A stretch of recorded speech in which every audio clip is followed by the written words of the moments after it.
Hello everyone, welcome back to the series of full stack web development.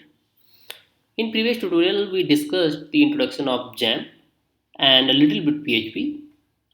So now in this tutorial we are going to discuss the way we can create PHP files, how we can execute them, and for that we'll first create a hello PHP file which is first program in almost all the languages. So first go to the Jam folder wherever it is in your directory. For me it is in application folder. So here you can see here is the Jam folder. I will go inside this, then I will move towards htdocs, and let me tell you, the web page you see when you type localhost or 127.0.0.1, it's same as this page, or that page is exactly this page, index.php, right? So you don't need to type any folder's name because it is just index.php. But for this tutorial, I am going to create PHP file inside this full stack web development folder. So let me get inside this. Here is another directory CSE. So I'll move inside this. You can see these are the files that we have created till now. Now I will open PHP, and here you can see hello.php file, right? So this hello.php file is blank as of now. Let me start writing some PHP code here. So the syntax is you need to write like this. This thing is must to write any PHP code, and just write echo. Echo is to print the statement. I will write hello world, and then you need to put a semicolon at the end of statement.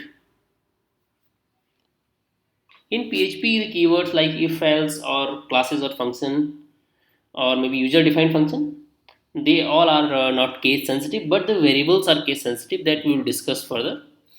But let us first try to execute this code. First you can see this is the code from previous tutorial in which we executed callback.html file, and now try to execute this PHP file, and you can see you are seeing the whole code, even the PHP thing, right? So this is not the way to execute PHP files. What you have to do, whenever you type localhost, you are already inside the htdocs directory. So to till htdocs, you can replace with localhost or 127.0.01, and then you can write the other directories which are inside that htdocs, and you have to give the path of that file that you are going to execute as right now. So let us try to run it now, and you can see output is hello world, and there is no tags of PHP here, right? A PHP file normally contains HTML tags or PHP script code. So let us try to put some HTML code here. So here I have written one heading and then hello world. Now I will run it. Here you go. So the first thing, you can see the heading here which is HTML code, and the second one is PHP code.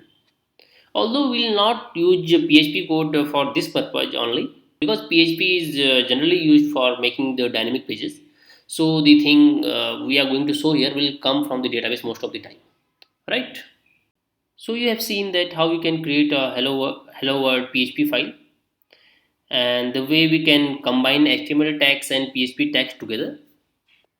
Now let us see one more thing that we were discussing before, that classes name or functions, either they are user defined functions or inbuilt functions, they are not case sensitive, but the variables name are case sensitive. So we'll show that thing with one example. Try to print this statement maybe 3 times, or try to add some break in the statement for a new line. We can also combine HTML and PHP in this way. Make it echo, which is all in caps, then make some caps or small, and we will see that All these statements are exactly the same statement because these keywords do not have any case sensitivity. Let us execute it, and here you go. So output is same for all the three statements.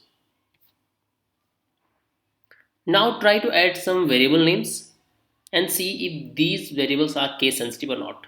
You can also add multiple PHP tags like this. Now create one variable with name,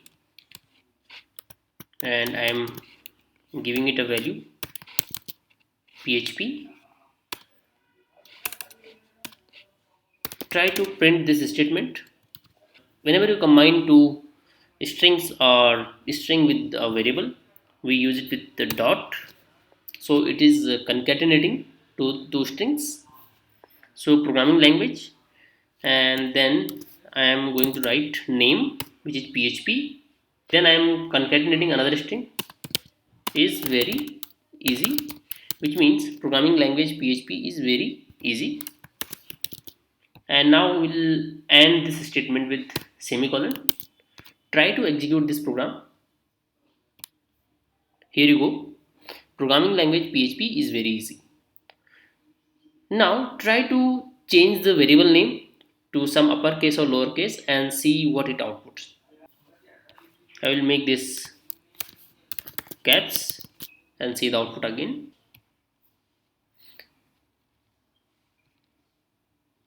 And here you can see undefined variable name, and then there is a line number, and programming language is very easy.